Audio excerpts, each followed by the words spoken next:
يوسف كان بيحب يقتني الكتب القديمة. نزل سور الأزبكية علشان يدور على كتاب قديم وفضل يلف بس ما لقاش اللي هو عاوزه وكان خلاص ماشي. بس لمح كشك كده ما كانش شايفه، كأنه ظهر فجأة. كان قاعد فيه راجل عجوز بس ملامحه مش مريحة وعنده عين عليها سحابة بيضاء. يوسف حس انه متوتر من الراجل ده بس سأله إذا كان عنده كتاب قديم. الراجل ضحك وهو بيقول له هو انا عندي غير القديم، وشاور له على كومة كتب قال له اتفرج على دول وشوف اللي انت عايزه. يوسف لاحظ ان كل الاكشاك اللي بتبيع الكتب واقف عندها ناس بتقلب في الكتب وبتشتري، الا الكشك بتاع الراجل الغريب ده كأن محدش واخد باله منه. المهم يوسف قلب في الكتب لحد ما ايده جت على شويه ورق قديم قوي واصفر وريحته غريبه، مكتوب بخط يدوي واضح انه قديم. سأل الراجل على سعر الورق ده، الراجل قال له 10 جنيه. يوسف استغرب جدا من السعر بس طلع الفلوس بسرعه قبل ما الراجل يغير رأيه وخد الورق ومشي. في البيت يوسف قعد في اوضته وقعد يقرا الورق ده وكان مكتوب على ايد أحد تلامذة واحد اسمه أحمد ابن إسحاق البغدادي، وبيحكي فيه عن أغرب رحلاته في البلاد ومن ضمنها حكايته في مصر في زمن المماليك.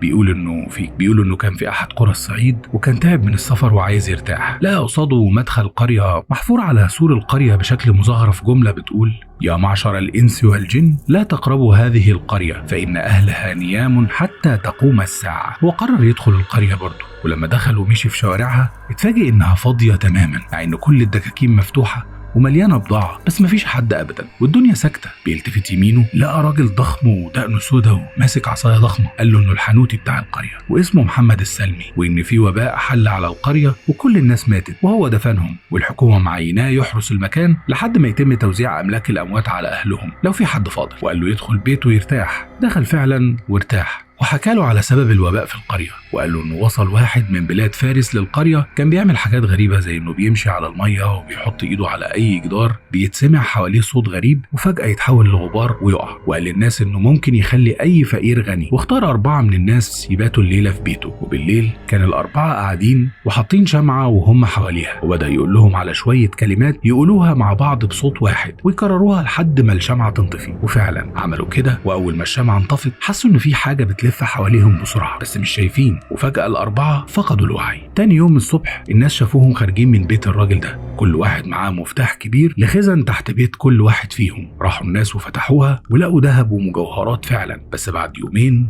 2 من ال4 الناس لقوهم بيطلعوا دم من كل حتة في جسمهم وماتوا، وال2 التانيين بيسيل من بقهم سائل أبيض وماتوا برضه. بعدها بدأت اللعنة تصيب القرية وكل الناس بدأت تقع في الشوارع ميتين. الحانوتي خلص حكايته وطلب منه ينام. الصبح الحانوتي راح معاه لمقابر القرية علشان يقرأ الفاتحة على الأموات، بس وهو هناك لاحظ حاجة رهيبة، قبر مكتوب عليه نفس اسم الحانوتي. الرعب اتملك منه وراح فك الجمل بتاعه وخرج جري من القرية، وبعد ما بعد شوية بيبص وراه ما لقاش أي أثر للقرية.